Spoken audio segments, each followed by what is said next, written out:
அந்த 12:3-4 எல்லோரும் ஏகமாய் கூடிக்கொள்வார்கள் இருக்கு. அது இன்னும் முடிவுக்கு வரல. எருசலேம் தலைநகர் ஆயிடுச்சு, ஆனால் இன்னும் முடிவுக்கு வரல.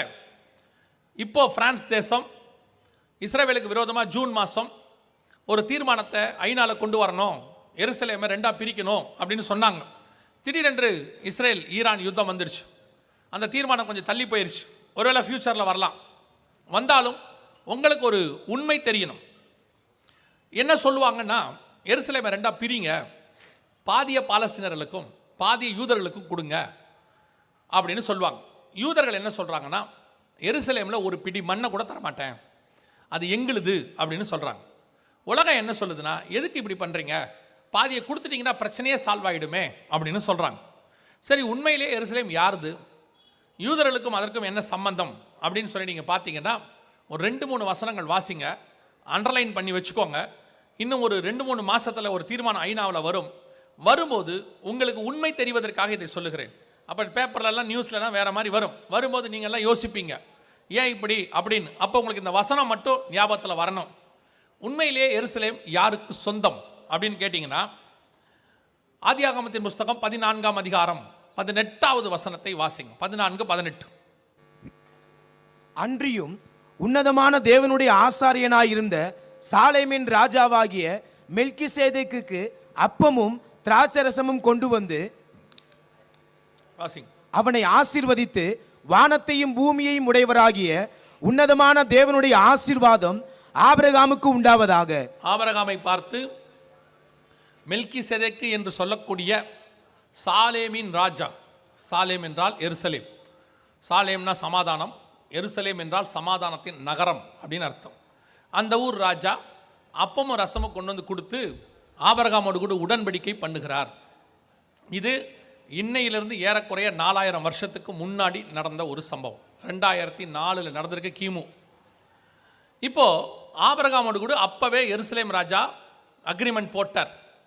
இப்போ என்ன சொல்லுவாங்க அடுத்து, அக்ரிமெண்ட் போட்டாரு, எருசலேமை ஆபிரகாமுக்கு கொடுத்தாரா அப்படின்னு கேட்பாங்க.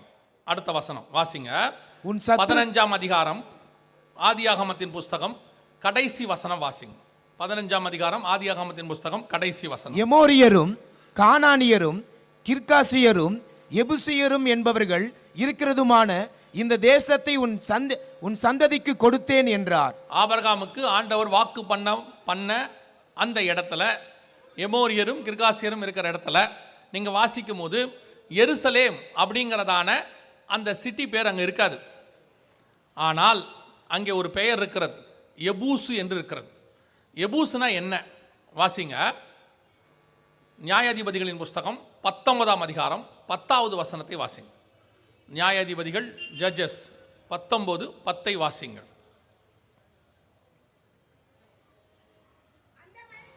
அந்த மனுஷனோ ராத்திரிக்கு இருக்க மனதில்லாமல் 2 கழுதைகளின் மேல் சேணம் வைத்து தன் மறுமனையாட்டியை கூட்டிக் கொண்டு எழுந்து புறப்பட்டு எருசலேமாகிய எபூசுக்கு நேராக வந்தான். எபூசுங்கிறதான அந்த பட்டணத்துக்கு இன்னொரு பெயர் தான் எருசலேம்.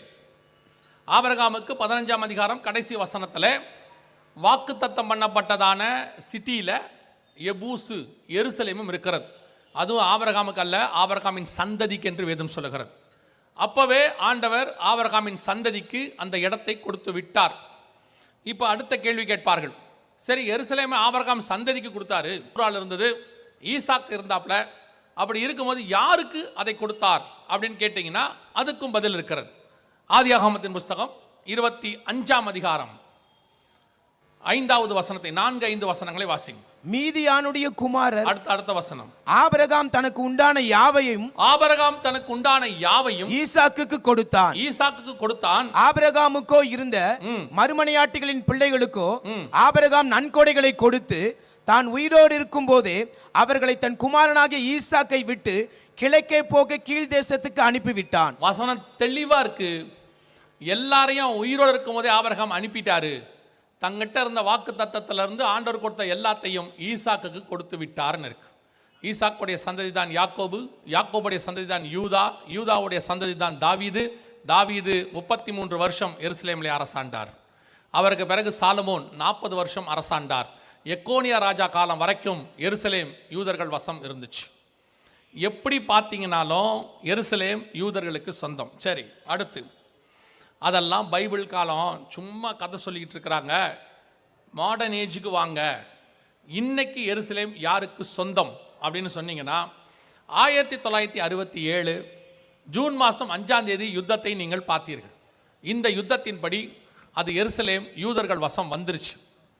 அப்படி வந்ததுக்கும் ஒரு மிக முக்கியமான ஒரு கட்டளை இருக்கிறது, அல்லது ஒரு லா இருக்கு. என்ன லா அப்படின்னு கேட்டிங்கன்னா, ஃபர்ஸ்ட் வேர்ல்டு வார் முடிஞ்ச உடனே ஜெனீவாவில், சுவிட்சர்லாண்டோட தலைநகரம் ஜெனீவாவில் வார் கிரைம்ஸ், யுத்தத்தை பற்றினதான இந்த கொடுமைகள், இதுக்கு எல்லாத்துக்கும் ஒரு சட்டம் இயற்றினாங்க. அந்த சட்டத்தில் ஒரு ஷரத்து சொல்லுது, யுத்தம் முடியும் போது ஒரு நகரம் யார் கையில் இருக்கிறதோ அது அவருக்கு சொந்தம்.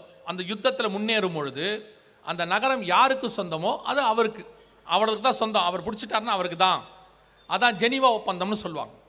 அதன் அடிப்படையிலையும் 1967 அந்த யுத்தத்தில் எருசலேம் முழுக்க இஸ்ரவேல் வசம் வந்துடுச்சு. நீங்கள் சரித்திரபூர்வமாக எடுத்தாலும் சரி, பிப்ளிக்கலாக எடுத்தாலும் சரி, இன்னைக்கு உள்ள சட்டத்தின்படி எடுத்தாலும் சரி, எருசலேம் முழுக்க முழுக்க இஸ்ரவேலுக்கு தான் சொந்தம், யூதர்களுக்கு தான் சொந்தம். அப்படி தான் எல்லா ஷரத்துலையும் இருக்கு. எதுக்கு சொல்கிறேன், இதை ஏன் உங்களுக்கு சொல்லிட்டு போகிறேன்னா, நிறைய பேர் நீ கடைசி காலத்தில் எருசலேமை ரெண்டாக பிரிக்க சொல்கிறாங்க. அந்த பிரிக்க சொல்கிற நாடுகள் யாருமே தங்களுடைய தேசத்தில் ஒரு பிடி கூட பக்கத்து மாநிலத்துக்கு கொடுக்க மாட்டாங்க, பக்கத்து நாட்டுக்கு கொடுக்க மாட்டாங்க, அவங்க எல்லைகளை விட்டு ஒரு இன்ச்சு கூட கொடுக்க மாட்டாங்க. ஆனால் யூதனை நகரத்தையே பாதி பிரித்து கொடுத்துட சொல்லுவாங்க. இதான் இன்னைக்கு நடக்குது. அதனால் நீங்கள் வேதத்தின் படி நான் உங்களுக்கு சொல்லுகிறேன், எருசலேமின் சமாதானத்துக்காக வேண்டிக் கொள்வது நம்முடைய ஆண்டவர் கொடுத்த ஒரு கட்டளையாக இருக்கிறது. எருசலேமின் சமாதானத்துக்காக வேண்டிக் கொள்ளுங்கள். எருசலேம் முழுக்க யூதர்களுக்கு சொந்தம். இப்போ நடக்கிற யுத்தம் இருக்கு இல்லையா, அந்த யுத்தத்துக்கு பின்னாடியும் ஒரு மிக முக்கியமான காரணம் இருக்கு. அந்த 12ஆம் அதிகாரம் சகரியாவின் புஸ்தகம் 6வது வசனத்தை வாசிங்க. சகரியா 12:6.